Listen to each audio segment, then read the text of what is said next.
Stop making boring, solid buttons. Today, we're making that fancy frosted glass effect that Apple is obsessed with.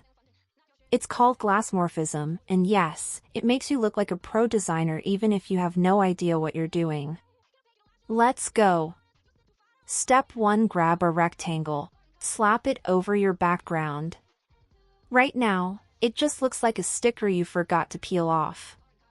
It's blocking the view. We need to fix that. Go to your fill settings, see that 100%? Gross.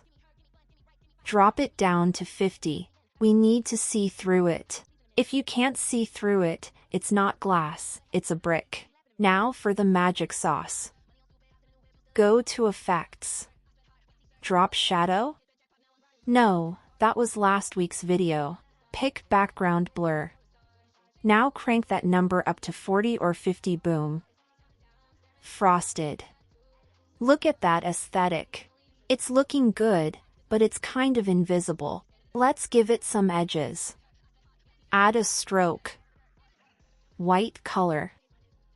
Just 1 pixel. Now it pops.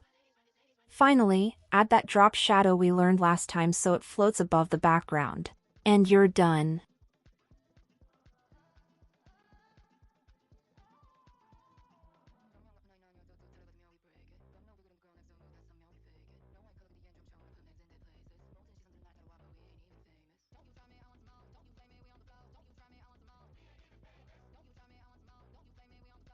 Takes 60 seconds, looks like $1 million.